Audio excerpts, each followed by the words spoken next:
1,000 years.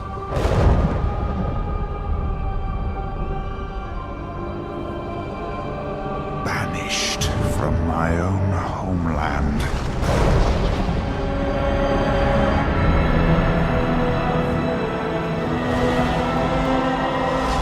And now you dare enter my realm.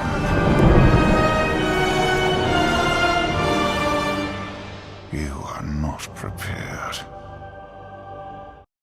What is up, guys? Scaredy Cat here, back with another video, and today I'm going to be talking about some pretty interesting news for Classic WoW that was revealed this year at BlizzCon. It is now official that TBC Classic will be coming out, so if you did not see that, consider this kind of a TLDR, but I'll also be inserting some of my opinions about this because the TBC hype is getting real. So the first thing I wanted to mention is Spellbatching and that it's being removed, which in my opinion is great. So I think this is going to be good for the competitive nature of TBC, given the fact that there's going to be arenas and the content is a little bit more challenging. This is something that seemed good long ago when Classic was being pitched because people wanted no changes.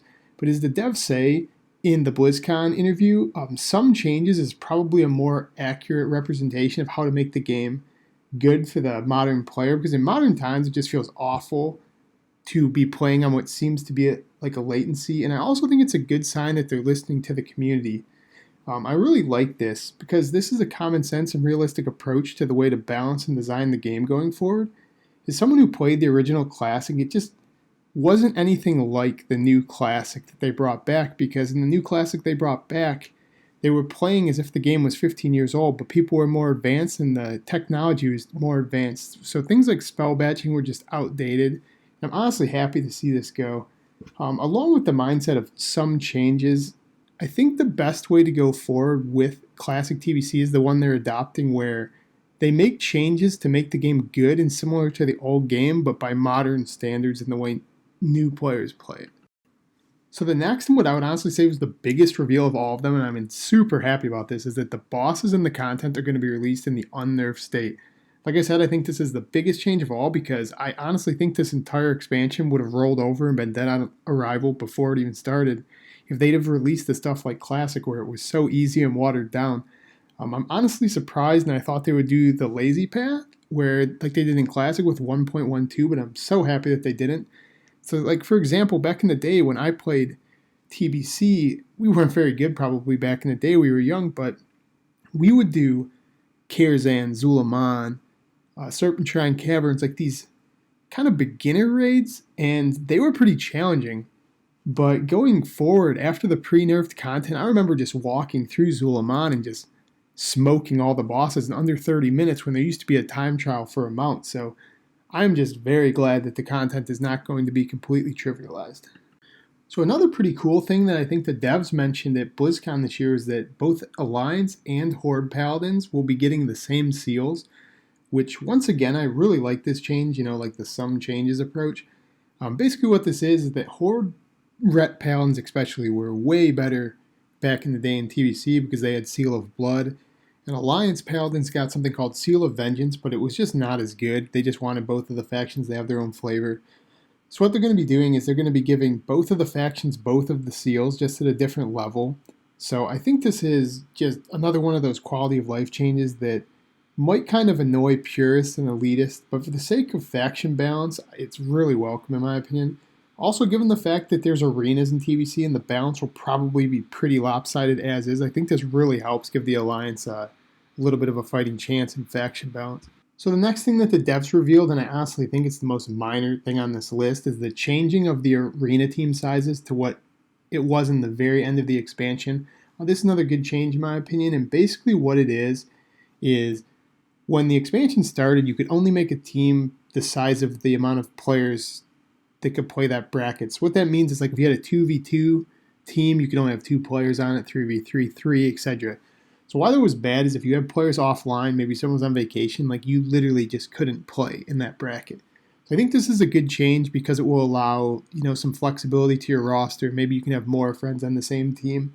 But honestly, at the same time, if I want to play devil's advocate, it's probably just going to encourage boosting even more than it would be, to be honest, because you can just have more weak players on your roster that can be carried around as long as they play the 30% requirement.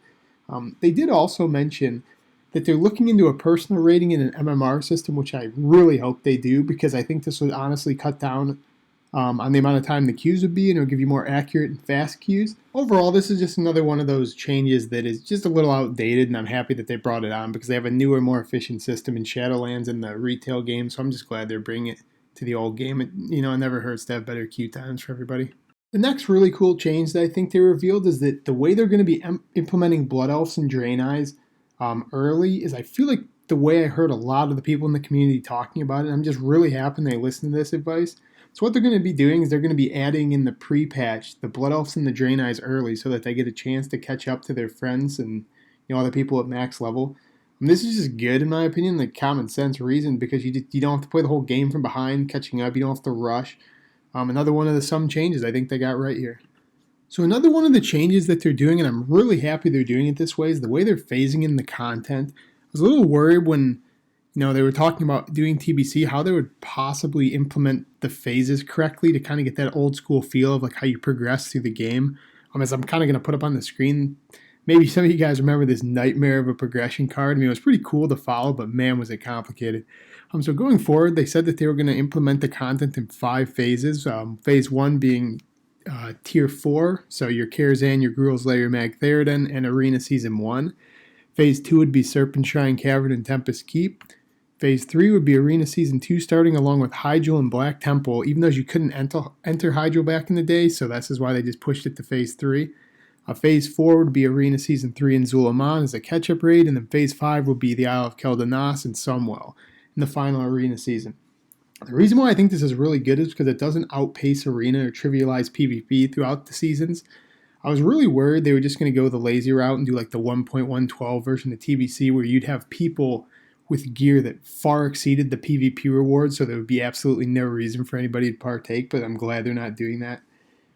We didn't get any answers, though, about the way the rep and attunement's going to work. Like I mentioned, that huge TBC queue card for the progression chain, so I will be interested to see if they're just removing the attunements and the rep required for the heroic grind and all those like cool features back in the day. So the last and probably the biggest change that was unanswered going into today was how we were going to be progressing forward into TBC. So right now they've given us, it seems like 4 options. The first one being you can just keep your character on Classic. In my opinion, not that many people are going to do this except people who are completely fanatical about Classic. The second one is what I believe about 90% of people will do. That's just the standard. You progress into TBC like every expansion. The Dark Portal opens, we all go in. The third, and I think this was a really good idea, was the ability to pay to clone your character to stay in both Classic and go to TBC, which is a great option for people who want both the separate worlds, but I don't think a lot of people will do this. Still, it's a pretty cool option they should keep. Then the last thing they offered is a boost, 1 per account. No Blood Elves or Drain Eye allowed to participate in this. It comes with a mount and some basic gear. Going into this, I feel like I wouldn't have liked that. Like from a traditional perspective, I'm actually really happy they're adding that. Because I feel like it helps friends come back. It helps people who've been away from Classic for a long time.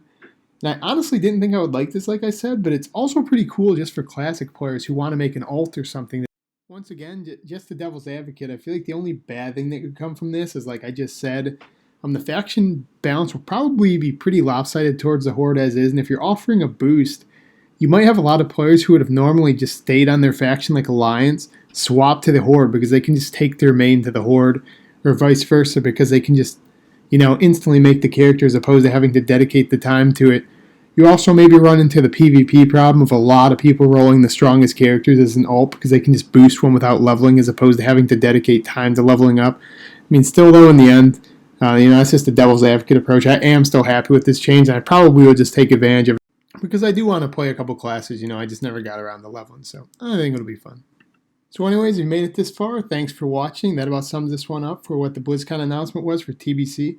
I'm super psyched, and when I first saw the announcement, I felt like I had to make some content or something, get my opinions out there, get some feedback from others and how they feel about this, because I'm really looking forward to this, and I'm very relieved in how they're handling a lot of these changes. So I will be making more videos for TBC. If you like what you saw here, feel free to give it a thumbs up or sub, and leave a comment down below. Let me know what you think of some of this and some of your opinions on how they're handling this. Anyways, I'm Scaredy Cat, and I'll see you in the next one.